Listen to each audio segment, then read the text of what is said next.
Bonsoir et bien pour ce premier soir de mai, changement complet de genre, d'équipe, de sport, de sujets, à la tête et les jambes, puisque l'équipe précédente nous a quittés, tout logiquement d'ailleurs, puisqu'elle est partie en emportant les 100 000 francs de l'ultime semaine. Il faut dire qu'elle est partie après un beau suspense. Je ne sais si vous vous souvenez, lundi dernier, ça a duré jusqu'à la toute dernière seconde de l'émission, jusqu'à la toute dernière pierre du curling. Enfin, ils ont gagné.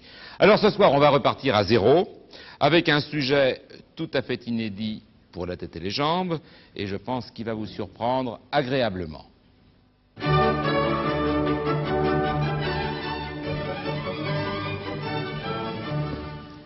Les plaisirs de la table, tous les plaisirs de la table, gastronomie compris, mais pas seulement la gastronomie. Pour la tête, rattraper s'il le faut par le skate, le skateboard, ou si vous préférez, la planche à roulettes. Mais honneur d'abord à la nouvelle tête qui nous vient de Saint-Étienne, vous vous appelez Yves Lejeune. Alors présentez-vous un peu, vous avez... J'ai 33 ans. Marié? Marié. Des enfants? Une petite fille de 6 mois. Alors qu'est-ce qui vous pousse à vous intéresser particulièrement à la gastronomie, aux arts de la table, aux plaisirs de la table? L'envie de bien manger. Qu'est-ce que vous faites? Je suis restaurateur. Ah oui, alors c'est déjà quand même une donnée essentielle. Oui, oui. J'ai un petit restaurant à Saint-Étienne. Un petit restaurant. Oui. Et combien de couverts chaque jour? Une quarantaine. Et on y mange bien? J'espère. Alors on ne donnera pas le nom, on ne fera pas de publicité clandestine. Hein. Monsieur Lejeune, donc, qui va s'intéresser, et nous intéresser, je suis sûr, sans trop de mal, au plaisir de la table, c'est bien français, n'est-ce pas? Alors, vous savez que vous avez comme jambe un très jeune garçon, mais qui a beaucoup de talent, qui se trouve non pas à l'ENSEP, mais aux côtés de Thierry Roland, au Stadium d'Ivry. Je vous laisse le présenter, Thierry. Eh bien oui, nous nous trouvons au Stadium d'Ivry, à côté de celui qui est sans doute le plus jeune candidat jambes que nous ayons eu dans cette émission, Thierry Dupin, qui a 19 ans. C'est ça, Thierry? C'est ça, oui, exactement. Je crois qu'on va se tutoyer, ça sera plus simple hein, Bien. pendant ces 4 semaines, car j'espère qu'on va rester 4 semaines ensemble. Ouais, pas de problème. 19 ans, donc, né où, Thierry? Je suis né à Paris, le 14 juin 59. Oui. Et puis, vous avez fait tout de suite du skate ou vous avez fait d'autres sports avant?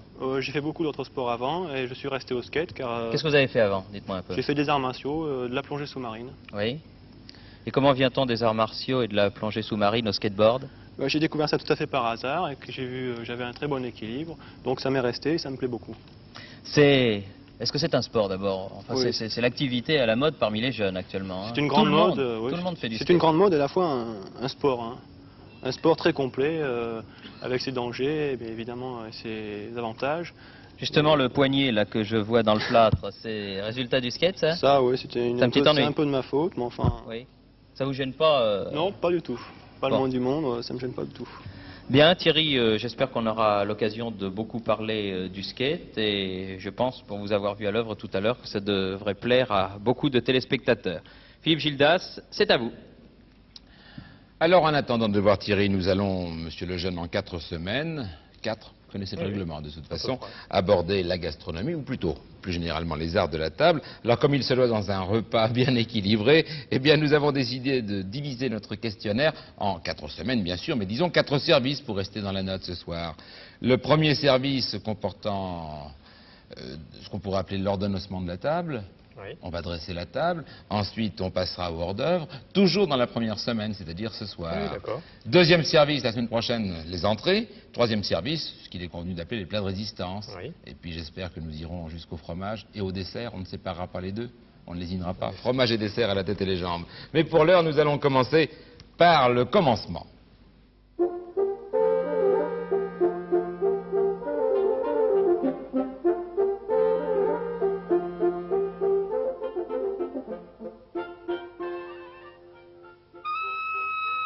À table.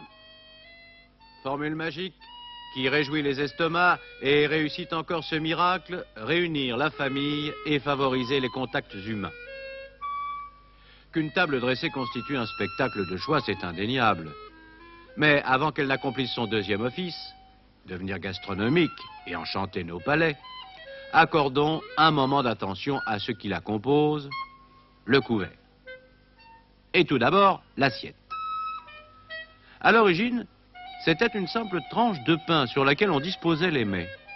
Il n'était donc pas rare, ni incongru, de manger l'assiette pour peu que le plat de résistance fût inexistant. Quant à la corvée de vaisselle, elle n'existait pas. Avec le potage, l'écuelle fait son apparition. En matière précieuse ou en bois, selon le standing. Reste que l'assiette personnelle fera son apparition sous le roi soleil, en même temps sans doute que le pic-assiette. Et le couteau? Eh bien, autrefois, il constituait un objet personnel. Et malheur à celui qui l'oubliait quand il était invité. L'hôte n'en fournissait pas. Plus tard, son manche subit curieusement l'influence des périodes liturgiques. Noir pendant le carême, blanc à Pâques, mi-blanc, mi-noir à la Pentecôte. La cuillère est également d'un usage ancien. Grecs et Romains, tout au moins les nantis, utilisaient des cuillères ciselées de formes différentes selon les usages.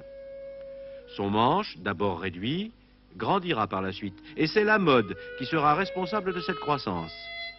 La fraise, oui, cette collerette chère à Henri III, exigeant un transport des aliments plus périlleux jusqu'à la bouche. La fourchette, elle, reste la petite dernière, d'abord simple croc de métal chez les Égyptiens, et servant à saisir les morceaux de viande dans les chaudrons. Sa promotion à la table est encore apportée à l'actif de la fraise. Mais elle n'a alors que 2 dents. Et il lui faudra encore 2 bons siècles pour en acquérir 2 de plus et ne plus être uniquement utilisée par certains lourdeaux comme cure-dents. Outre l'école, on doit au règne de Charlemagne l'usage de la nappe. Comme elle était longue, elle avait 2 fonctions. Être nappe, mais aussi serviette. Notre bon mais mécréant poète François Villon n'hésite pas, quant à lui trouver un 3e usage. La serviette pourtant existait. Comme pour le couteau, chez les anciens, l'invité était tenu d'apporter sa serviette. Pas tellement pour s'essuyer la bouche, mais pour y placer les reliefs du festin et les emporter. Quant au port de la serviette, c'est-à-dire la nouer autour du cou, eh bien cette pratique est encore une conséquence des fameuses fraises qu'il fallait éviter de tacher.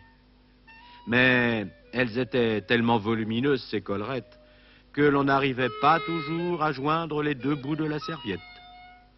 D'où l'expression.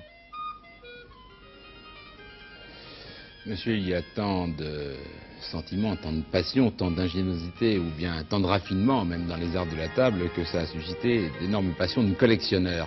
Et l'un des plus grands collectionneurs français, en ce qui concerne les arts de la table du moins, qui s'appelle Laurent, qui est un ancien grand restaurateur niçois et qui maintenant est essentiellement collectionneur, nous a prêté, a apporté sur ce plateau de la tête et les jambes une toute petite partie de ses trésors. Regardez un peu, tout en haut, sur la tablette du haut. Cette cafetière qui va vous faire croire que c'est une des premières Kona est bien antérieure au Kona, ça a 100 ans. Mais c'est déjà le principe de la Kona. En dessous, tout en bois, ça c'est un chariot à vin, tout en bois directoire, avec ses paliers, ce qui permet donc, au fur et à mesure où la bouteille se vide, de verser sans entraîner le dépôt. Vous avez là-bas, alors là, toutes les ménagères vont être étonnées parce que, finalement, regardez un peu, ça ne décolle pas, mais ça permet d'essorer la salade et ça a 100 ans. C'est Napoléon III. Aujourd'hui, on ne fait pas mieux, c'est plus léger, mais c'est le même principe. Ça a pratiquement 200 ans.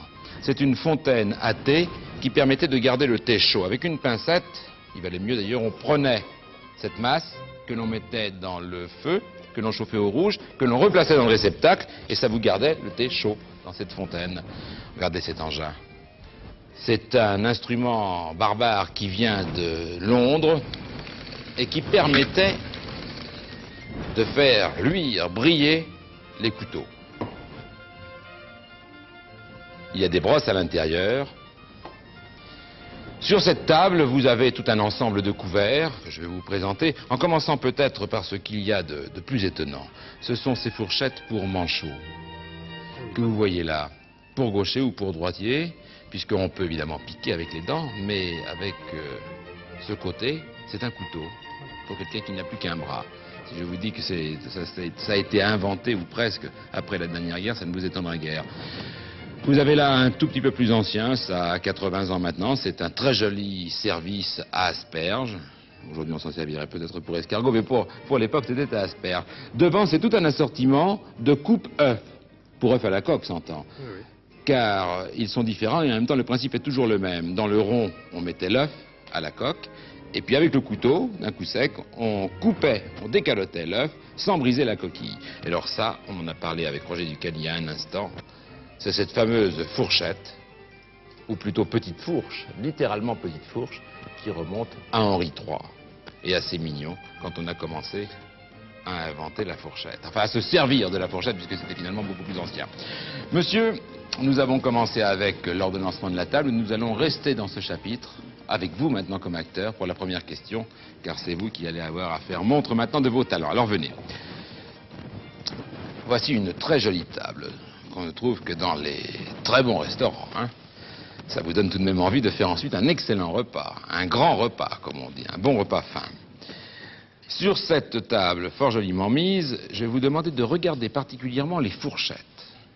Car monsieur et vous, vous le savez sans doute, il y a deux façons de poser la fourchette.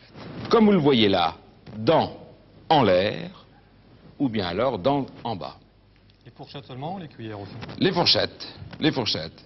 Et pour des raisons précises, la majorité des restaurateurs, un grand nombre de restaurateurs, a adopté la première formule, c'est-à-dire la fourchette, comme vous venez de le voir là, c'est-à-dire dents en l'air. Formule adoptée par la majorité des restaurateurs, alors que dans la bonne tradition bourgeoise, eh bien, on met plutôt les fourchettes dents en bas. Monsieur, vous avez 45 secondes pour nous expliquer le pourquoi de ces deux positions. Top chronomètre. Bon, alors dans cette position, donc position des restaurateurs, Dents en l'air. les dents en l'air, oui, c'est pour éviter de percer les nappes, enfin, je suppose. C'est l'explication que je donne. Et dans l'autre sens. Dans l'autre sens, donc dans les ménages, c'est pour montrer le blason, l'écusson de la maison, qui figure au dos de la fourchette. Le monogramme, vous Le voulez monogramme, dire. oui. Hein, le monogramme. Ou le blason, Monogramme si ou c'est le une grande blason, famille. c'est Oui. une grande famille. D'accord. Eh bien, écoutez, on va demander. Vous connaissez le principe de j'allais dire de la maison. Non, le principe de la tête et les jambes. On va demander la réponse, la vraie réponse, la réponse officielle, à Roger Ducal. Eh bien, les restaurateurs ont adopté la fourchette dents en l'air pour des raisons d'économie. En effet, comme vous l'avez dit, monsieur, les pointes risquaient d'abîmer les nappes. Alors que dans les familles, malgré cet inconvénient, il est de bon ton de montrer, gravé sur le manche découvert, le monogramme comme ici. Eh bien, ça n'est pas le jour férié pour le jury, alors il vous applaudit très fort.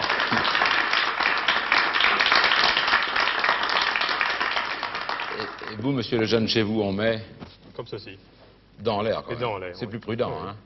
Enfin, c'est C'est vrai la que... tradition des restaurants. C'est ça. Enfin, en revanche, les très grands restaurants qui ont leur monogramme ou leur blason ont tendance à adopter la tradition dite bourgeoise. Ainsi, par exemple, je dois dire pour la vérité que c'est le grand restaurateur René Lasserre qui a mis cette table.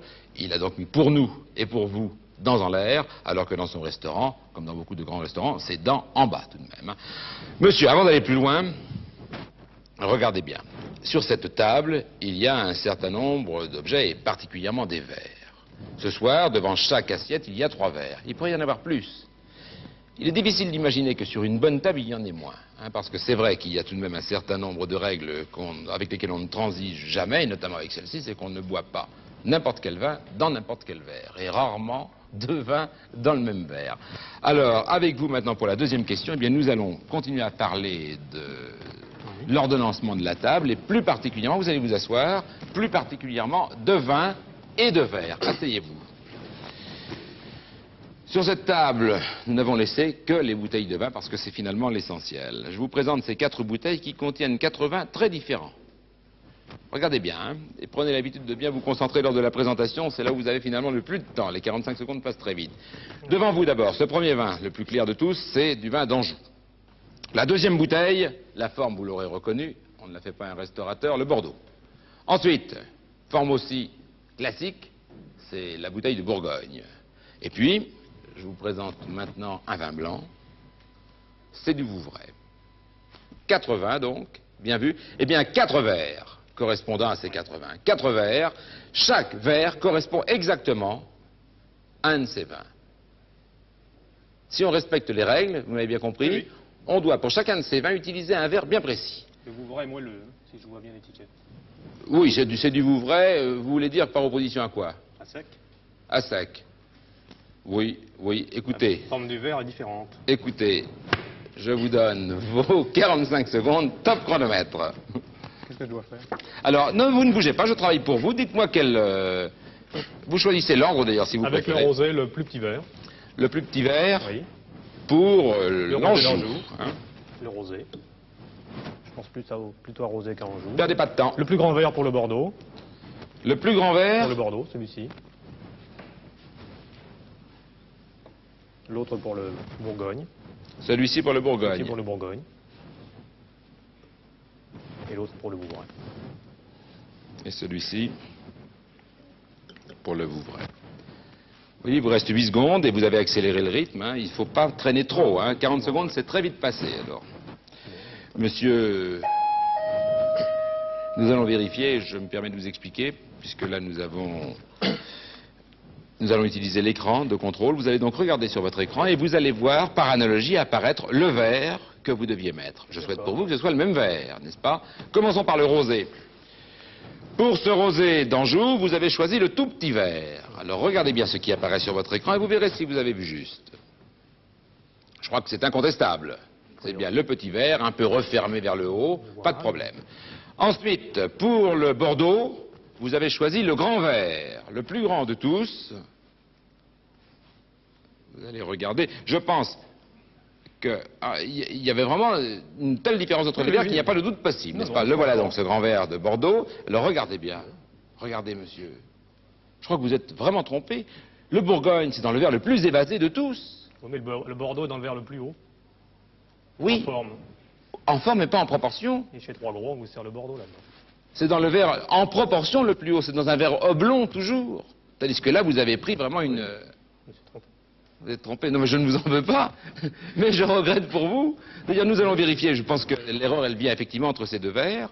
Ah oui, là. Alors, dans le Bourgogne, maintenant, où vous avez mis ce verre beaucoup plus allongé, alors vous avez joué effectivement sur la hauteur des verres, mais vous avez vu tout à l'heure chez Lasserre, regardez bien ce qui apparaît.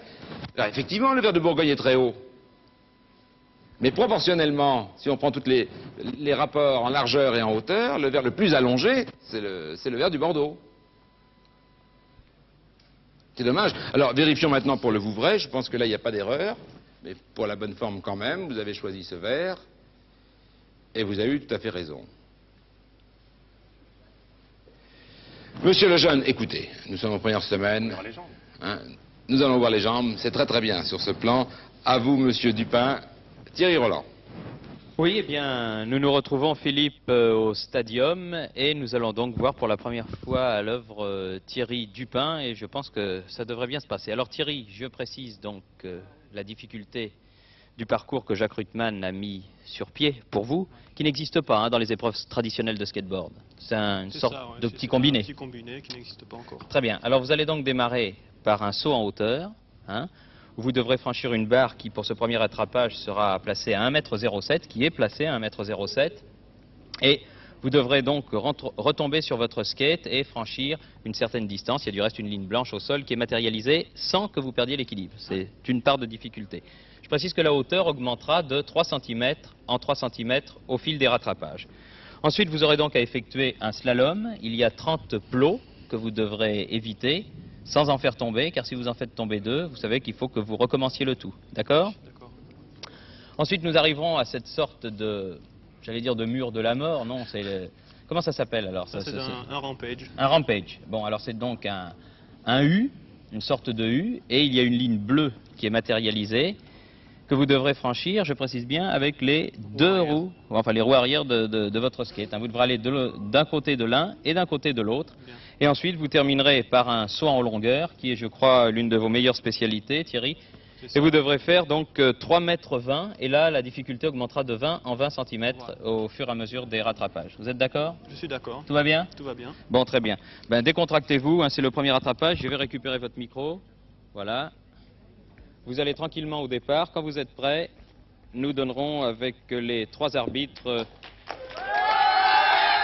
Monsieur Ravazé, Monsieur Schmolot et Monsieur Maillet, le départ de votre rattrapage.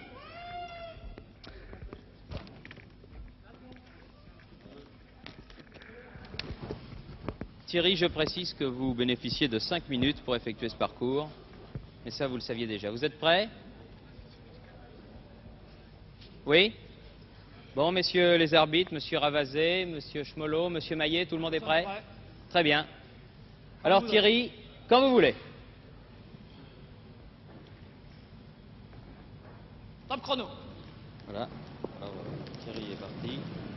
Première fois sans hauteur. Voilà. C'est bon. Il a changé de skate là. Et il s'en va vers le slalom. Voilà, c'est parti. Vous voyez, il ne faut pas qu'il en fasse tomber plus d'un. S'il en fait tomber deux, la tentative est mauvaise et il faut recommencer. Mais là, ça a l'air de bien se passer. C'est bon. C'est bien, il change de skate et il s'en va vers le rampage. Très spectaculaire, le rampage. Et il faut qu'il monte en haut, au-dessus des deux barres bleues. Voilà, ça me paraît parfait. C'est bon. Vous remarquerez que les petits camarades de Thierry sont tous là pour l'encourager. Et ça donne une ambiance bien sympathique au stadium ce soir. Dernière épreuve donc, le saut en longueur. Alors là, Thierry doit franchir 3,20 m et ensuite ne pas perdre son équilibre sur les 3 mètres suivants. Voilà, hop, il retombe sur le skate, bravo.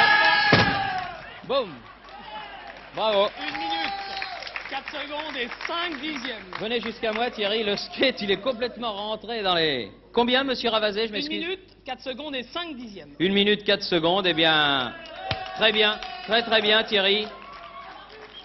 Je pense que nous allons revoir quelques-uns de vos exploits au ralenti grâce aux caméras de Jacques Ruttmann. Là, vous voyez.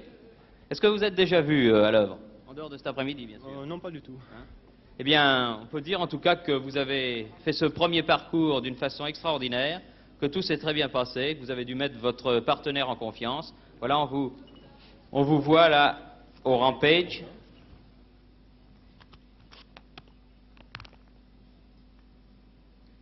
Ah, c'est assez spectaculaire, hein, ça faut dire. Je suppose qu'il doit y en avoir qui vont très haut hein, sur ce mur, Thierry. Il y en a qui montent jusqu'en haut. Hein. Ah, il y en a qui montent jusqu'en haut. Jusqu'à 5 mètres de vertical des fois. 5 mètres de vertical. Parfait. Parfait. Bon, eh bien, Philippe, vous voyez que tout s'est bien passé ici, alors c'est à vous pour la suite. Ah, c'est super. Eh bien, on va revenir, on va changer complètement de genre, là. On va revenir avec Jean-Paul Rouland à la gastronomie, aux arts de la table. Et je vous propose d'aller visiter le musée privé d'un collectionneur qui, vous allez le découvrir ou le redécouvrir, est en même temps doublé d'un créateur éminent.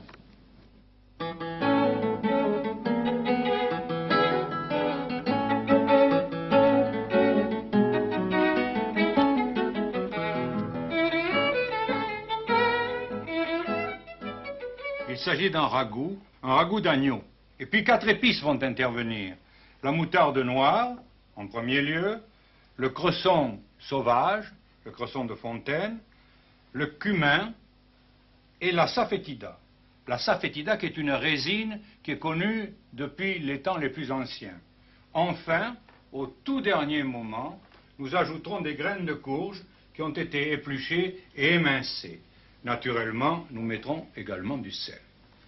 Et puis, si besoin est, si nous voulons accompagner ce ragoût avec des légumes, aujourd'hui, il y a des légumes nouveaux dont nous pouvons réaliser une préparation qui viendra s'ajouter à ce ragoût. Alors, et pour les ustensiles, Raymond?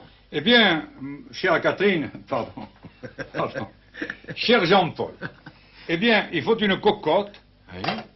une cuillère de bois Ouais. et de la graisse d'agneau La qui graisse- sera prélevée sur l'épaule que nous avons découpée pour faire ces morceaux que vous voyez là. Oui. Alors, à partir de là, nous pouvons réaliser cette recette de A jusqu'à Z. Alors. En commençant par réduire à la chaleur les 4 épices. Ce que Raymond Oliver prépare sous vos yeux Ensuite, faire est une revenir recette l'agneau, qui a été écrite il y a l'assaisonner. 5000 ans. En effet, cette tablette cunéiforme donne la recette du ragoût assyrien aux 4 épices telle qu'on l'a pratiquée voici 50 siècles.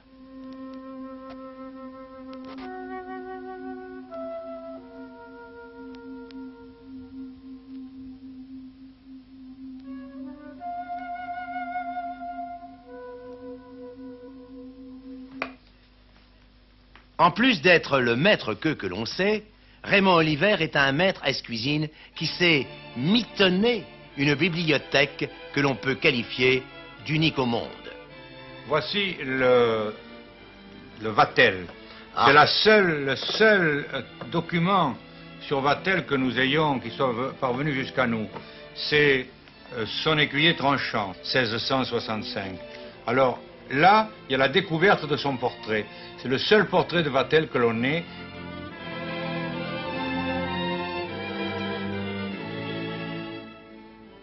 Alors, voyez-vous, la façon de découper les volailles, les gibiers, les gros rôtis, et de les larder, etc. Le cygne et autres. Ah, le cygne, oui, oui, la loutarde, le chapon, le lapin, le lièvre. Et voici les bois, enfin une partie, je les ai tous, les bois qui ont servi à illustrer la première édition de Brillat-Savarin. La première édition illustrée. Alors, ce sont les bois de Bertal. Ils ont été enduits de produits blancs pour les faire ressortir, mais ils servaient à l'imprimerie. À l'imprimerie. Ils étaient insérés dans les morasses.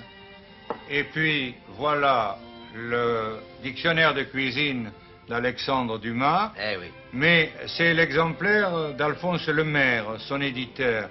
Et on a inséré, encarté dans ce livre, les dernières lettres d'Alexandre Dumas alors qu'il était chez son fils en Normandie. Eh oui, eh oui. Et qui ont justifié la chronologie de l'œuvre de Dumas, car c'est ses toutes dernières signatures.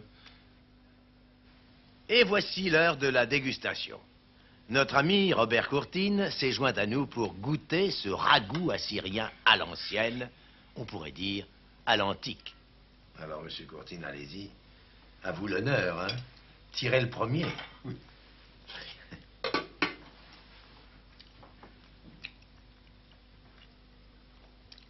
Qu'est-ce qui domine là-dedans? La moutarde noire. La moutarde et la safétida. La safétida aussi. Oui, sûrement. C'est excellent. C'est à la fois... C'est inattendu. Inattendu. Moderne dans la recherche. Et encore que... C'est excellent, mon cher Raymond. Ah, Oui. 5000 ans avant nous, songez qu'un Raymond Oliver babylonien a cru bon de transmettre aux générations futures la recette de ce ragoût. Qui sait si, en 6978 après Jésus-Christ, un présentateur de la télévision spatiale ne proposera pas comme une curiosité historique la recette du steak pomme frites à la Raymond Oliver. Bon, ben écoutez, moi je n'ai pas de menu assyrien à vous proposer, mais j'ai un menu de grande taille, un menu presque géant.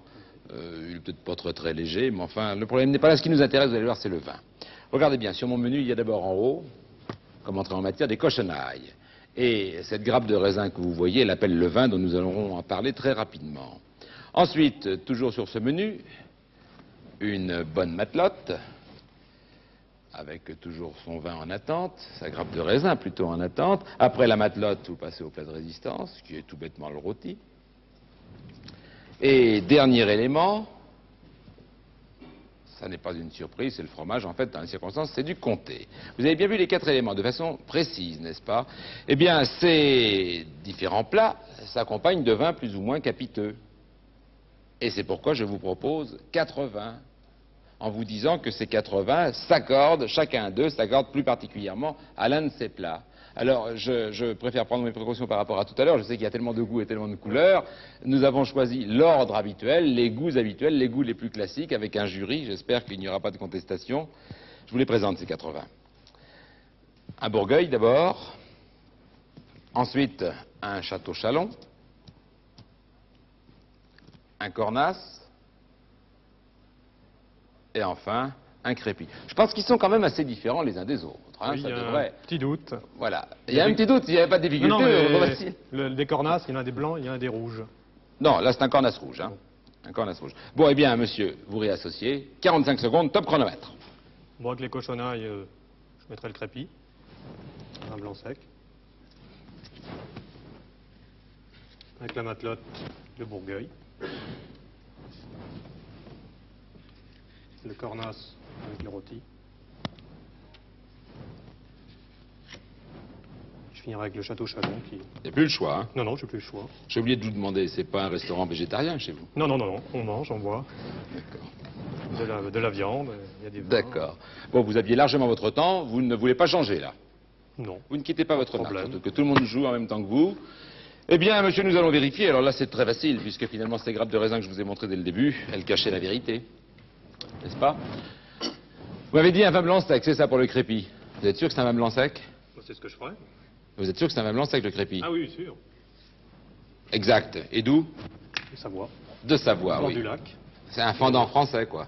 Hein? Plus ou moins. Plus ou moins, oui, oui. Ça se rapproche. Bourgueil. On doit retrouver ici avec la matelote. Oui. Et vous avez raison, c'est quoi le Bourgueil?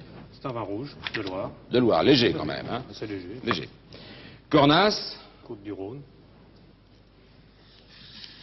Oui, c'est le plus au sud des Côtes-du-Rhône. Hein. C'est Oui. un vin d'Ardèche. Oui, un vin d'Ardèche. Hein.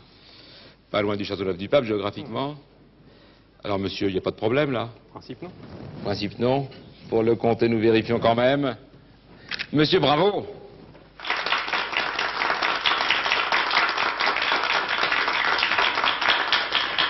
Vous pouvez me dire d'où est ce vin, quand même? Oui, oui, du Jura. Du Jura, de la région. Un vin blanc. Finalement. C'est un vin blanc, oui. Il y avait deux blancs. Oui, Allez, deux blancs. nous allons nous avancer, monsieur. Je vous dis bravo d'abord, parce qu'avancez-vous, avancez-vous, parce que vous allez comprendre. On va Ah, d'accord. changer de décor, de façon à pouvoir, sans retarder plus longtemps le plaisir de se mettre à table, commencer à passer aux choses sérieuses. On a parlé des préparatifs jusqu'ici, on est allé à la cave choisir les vins. Asseyez-vous. Voici le défilé des soupières, monsieur. Vous avez dit qu'on allait passer aux choses sérieuses. On en est au premier service, c'est vrai, mais il y a tout de même les potages dans le premier service, n'est-ce pas? Ces 4 soupières contiennent non pas 4 soupes, parce que vous m'en voudriez, mais 4 potages. Ça sentirait plus fort, dites-vous, oui. Portant de fort jolis noms et des noms très connus. Alors, nous les passons en revue, ces potages, hein? D'accord. Dans la première soupière, vous avez, non pas un crépi comme on disait tout de suite, mais un potage créci.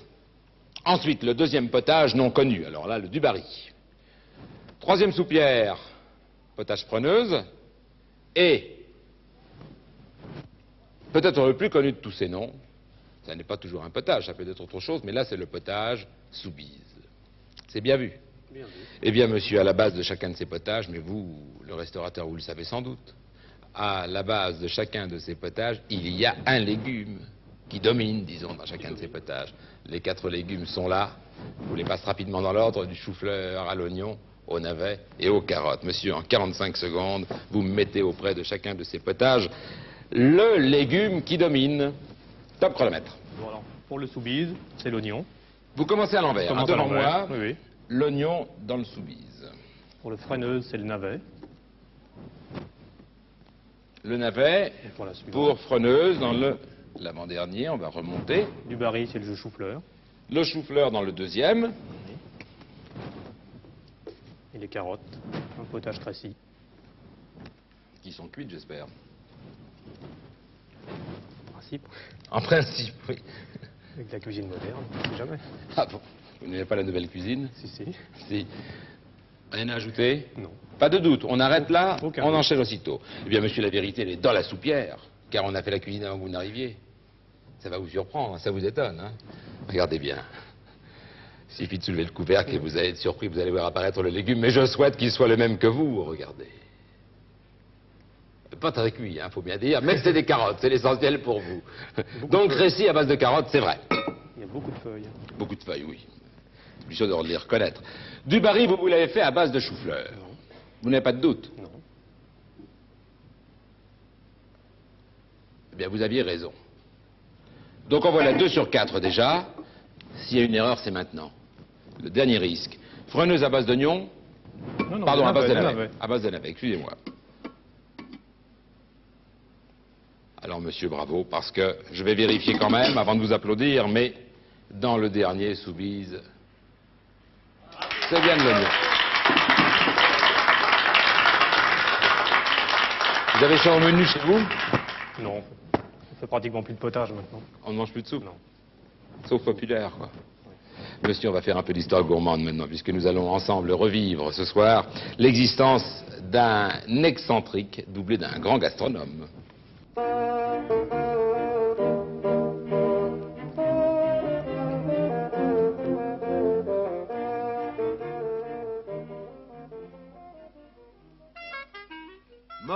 champ d'honneur de la gastronomie d'une indigestion de foie gras. C'est l'épitaphe qui aurait pu figurer sur la pierre tombale du grand-père de Balthazar Grimaud de la Reynière. Et sur la sienne, on devrait y lire « Sigy, le plus gourmand des lettrés et le plus lettré des gourmands ». Mais avant d'en arriver là, que de facéties, que d'extravagance. Et pourtant, c'était mal parti pour le petit Grimaud. À sa naissance, à la place des mains, il arbore des membranes en forme de pas de doigts. Heureusement, des mains postiches et articulées, dissimulées sous des gants couleur chair, y remédient. Et Grimaud en fait sa plaisanterie favorite. Appliquant, avec insouciance, ses faux doigts métalliques sur les poils rougis, il engage ceux qui ignorent son infirmité à en faire autant. Détestant férocement l'auteur de ses jours, un fermier général opulent, il a apprivoisé un porc qui le suit comme un chien et qui l'installe à table à la place d'honneur, revêtu des habits paternels.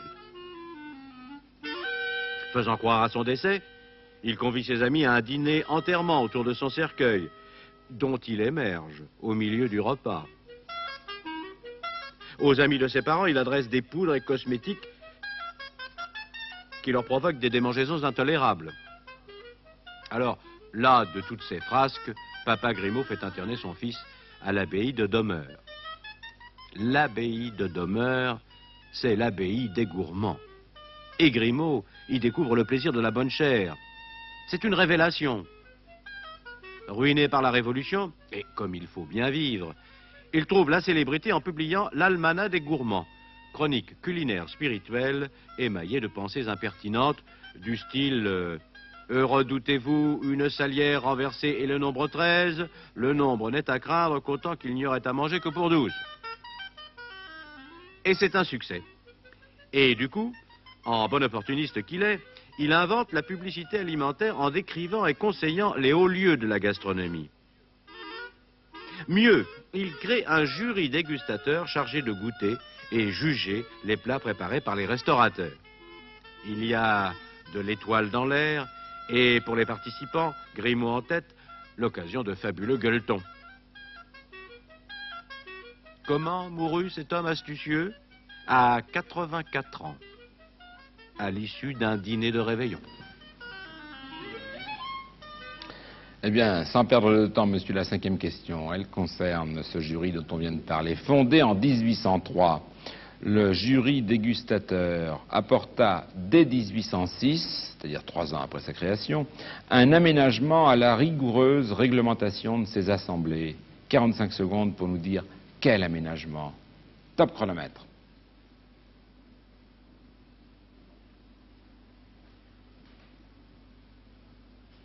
Aucune idée. Vous voulez que je vous répète la question?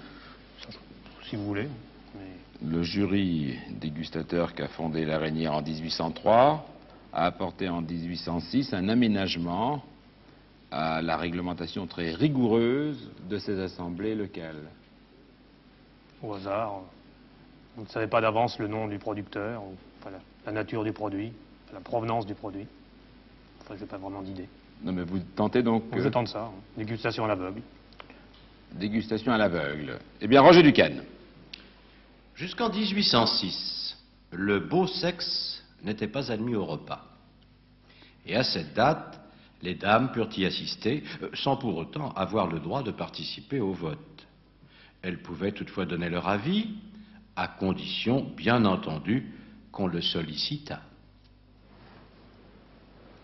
Oui, vous n'aviez aucune idée. Aucune idée. Donc aucun regret, monsieur Lejeune. Thierry Dupin et Thierry Roland.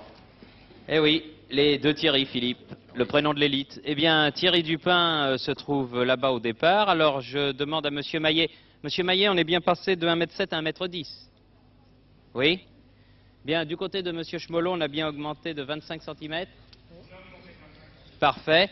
Et là, au saut en longueur, on a augmenté de 20 cm, c'est-à-dire qu'on est passé à 3,40 m. Toujours 5 minutes, Thierry. Messieurs les arbitres, monsieur Ravazet, Nous sommes prêts. Maillet, monsieur Schmolot, tout le monde est prêt. Bon, Thierry, quand vous voulez.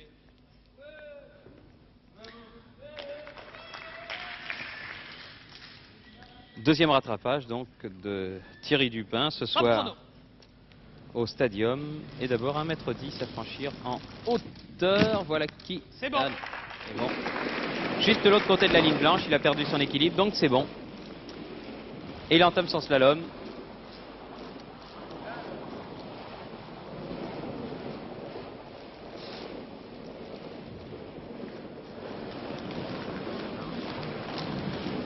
Ça me paraît parfait. Bon. Voilà, et on attaque le Rampage. Ah, vous voyez qu'il y a une deuxième ligne jaune qui a succédé à la ligne bleue. Il est obligé de prendre son élan pour monter. Voilà, ce coup-ci c'est bon. C'est bon. Et il va au saut en longueur, qui, je vous le précise, est sa meilleure spécialité, puisqu'il a déjà réussi à franchir 4,40 m au saut en longueur. Là, il doit faire 1 mètre de moins pour ce deuxième rattrapage en première semaine. Et sauter 3,40 m. Et surtout, ne pas perdre son équilibre. Hop. Ouais, bien. Bien, bien, bien. En 1 minute et 4 dixièmes. 1 minute, 4 dixièmes. Plus vite que la première fois, donc Thierry. Nous allons certainement, voilà, vous revoir en action. Ça s'est très bien passé, hein. Le saut a été juste. Oui. Je suis mal retombé, c'est-à-dire que j'ai pas assez donné d'élan à ma planche. Ah, des choses qui arrivent, ça. Mais enfin, vous êtes bien. Vous êtes bien passé quand même, ce qui est l'essentiel. Le Rampage, ça s'est bien passé? Rampage, pas de problème, c'est plutôt relax. Oui. Et du reste, on vous revoit là. Bien, c'est très très joli ça. Ça par contre, c'était mieux réussi que la première fois. Hein. Oui. Ce qu'il faudra, c'est au fil des semaines, quand vous arriverez en 3/4e semaine, vous nous fassiez tout impeccable. Là. Ben voilà. Mais enfin, ça s'est très très bien passé pour ce deuxième rattrapage. Eh bien, on va modifier le terrain. Philippe, si le besoin s'en fait sentir, c'est à vous. Je ne sais pas si on aura besoin de faire un nouveau appel, n'est-ce pas? Alors vous allez venir avec moi. On va terminer par une question de gourmandise appliquée, mais ça devrait se passer sans problème, puisque finalement ce que nous allons tester, ça ne doit pas être très difficile pour un restaurateur. Vous prenez bien vos marques. Il s'agit de voir si votre connaissance des recettes égale celle des règles du savoir-vivre gastronomique.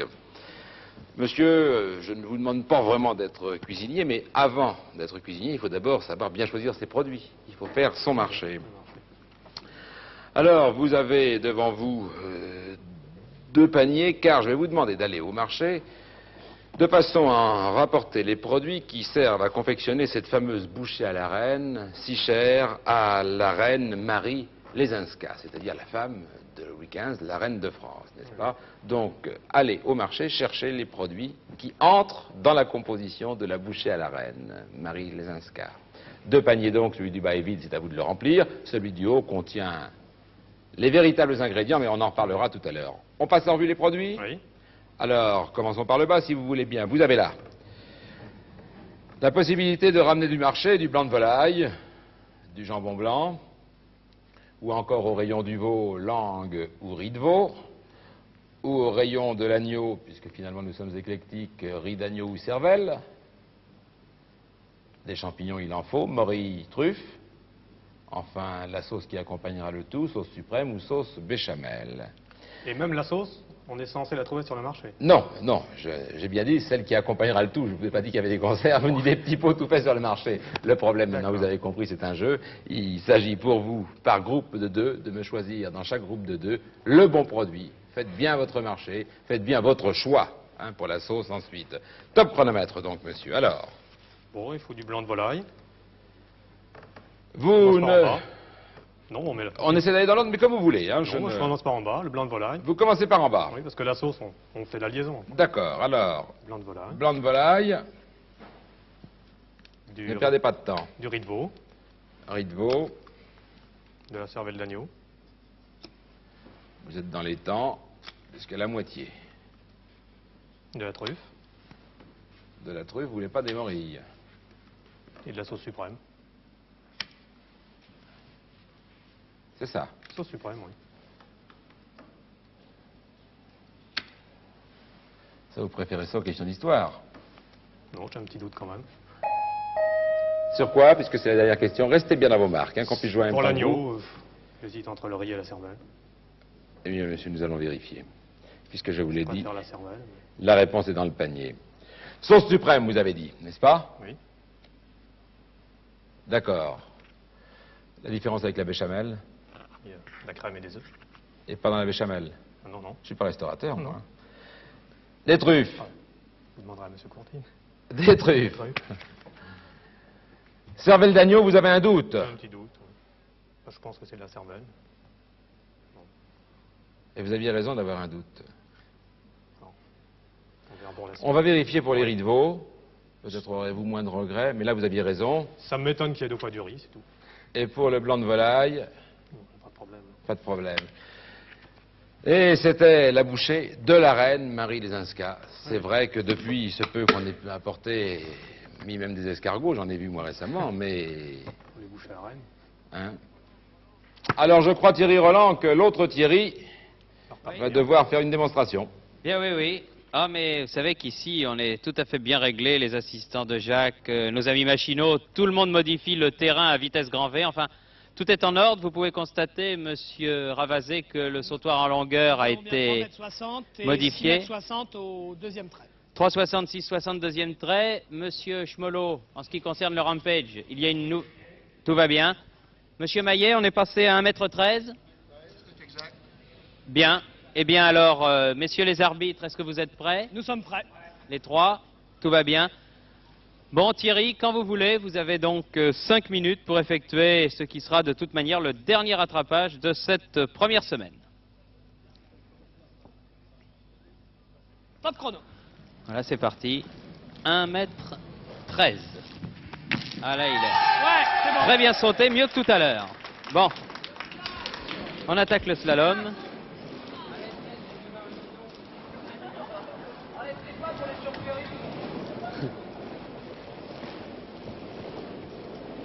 Les petits camarades de Thierry là qui font des fines plaisanteries Et c'est bon derrière. pour le slalom. Le slalom est bon. Le rampage maintenant commence à monter quand même. Il faut aller au-delà de la bande rouge. Voilà, c'est bon. C'est bon. C'est très bien Thierry, tout ça. Relax, relax. Ah ça, on peut pas dire que Thierry Dupin, malgré ses 19 ans, soit impressionné par la présence des caméras, des projecteurs au stadium ce soir. Il fait son petit parcours exactement comme s'il était dans son jardin. C'est parti. 3,40 m tout de même, 3,60 m même maintenant. Bravo. Il est réglé, hein, 1 minute 4. 64 secondes. Bravo Thierry. Très bien. Très très bien.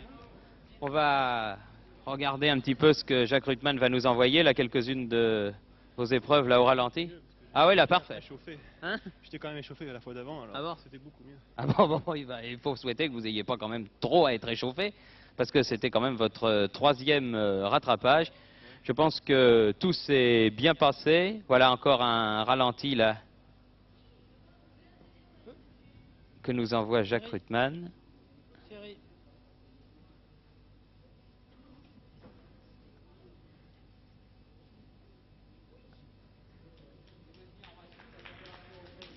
Assez spectaculaire. Bravo Thierry. Donc pour cette première semaine, ça s'est terminé. Alors les impressions? Les impressions, bon, je suis très content. Oui. Le skateboard me plaît énormément et je ferai n'importe quoi pour le faire découvrir au jeune public, même aux plus vieux, qui sont plutôt impressionnés par ce skate qui pensent dangereux. Oui, c'est pas. En fait, c'est pas dangereux. Mais enfin, on prend des bûches. Or, on Pas prend plus des qu'ailleurs. bûches, pas plus qu'ailleurs. La moto est aussi dangereuse. Hein. Oui, c'est vrai. Je voulais que vous me précisiez une chose que l'on ignore peut-être. En fait, le skateboard, qui est votre sport maintenant, c'est le petit frère du surf. C'est un dérivé du surf, c'est ça? C'est un dérivé du surf. C'est les Californiens qui ont mis le skateboard au point pour s'entraîner lorsqu'il n'y avait pas de vagues. Ah d'accord. Alors ils ont mis des roulettes en dessous de leur planche et ça s'est sophistiqué petit à petit et c'est devenu le skateboard, le sport des jeunes d'aujourd'hui. Et les Américains sont les meilleurs à ce jeu-là, comme dans beaucoup d'autres sports. Les Américains sont très bons, ils ont 15 ans derrière eux, ils sont vraiment à battre. Bien, et ben nous vous reverrons Thierry avec plaisir la semaine prochaine. Ça a été très très bien pour ces débuts. Je pense que vous êtes d'accord, Philippe? Eh oui, puis je pense que ça devrait bien marcher en France, parce que le moins de vagues possible, alors le plus skate possible. Monsieur le jeune, ça a été un petit peu difficile cette première semaine? Les questions vous ont un peu surpris? Non, pas trop surpris. toute façon, on passera C'est tellement vaste. au hors-d'œuvre la prochaine fois. Hein. Donc ça devrait bien se passer. C'est vrai, vous avez raison de dire que les arts de la table, tous les plaisirs de la table, c'est effectivement un sujet très très vaste. Mais grâce à vous, on a, nous aussi, notre part de plaisir. Et j'espère que ça continuera la semaine prochaine, j'en suis certain même. Chaque cuisinier a un peu adapté les recettes d'une façon différente, les compositions exactes. Monsieur Lejeune, rentrez bien chez vous, à Saint-Étienne. Bon retour pour cette fin de long week-end qu'on vous a un peu gâché. Puis on se retrouvera donc dans 8 jours, en deuxième semaine, avec Monsieur Dupin, en qui vous pouvez avoir toute confiance, il en a encore en réserve. Avant de vous dire au revoir, je voudrais vous proposer à vous qui souhaitez un jour prendre la place de Monsieur Lejeune, un nouveau sujet, une nouvelle rubrique. Ça concerne l'histoire, mais l'histoire presque contemporaine, l'histoire toute récente, celle de la 4e République française, s'entend, l'histoire de la France et l'histoire des Français de 1946 à 1958. La 4e République, si ça vous intéresse, alors vous envoyez à cette adresse votre candidature, votre photo d'identité. Si vous avez un numéro de téléphone, vous le joignez. 5-7 rue de Montessuie, 75 341, Paris, CEDEX 07. Je vous laisse bien noter les chiffres en vous rappelant que vous précisez bien la tête et les jambes pour la 4e République, histoire de la 4e République. Voilà, c'est bien noté. Eh bien, nous nous retrouverons donc la semaine prochaine, en deuxième semaine, et je suis sûr que nous verrons un grand spectacle grâce à Monsieur Lejeune et grâce à Monsieur Dupin. Bonne soirée à vous tous, bonne fin de fête.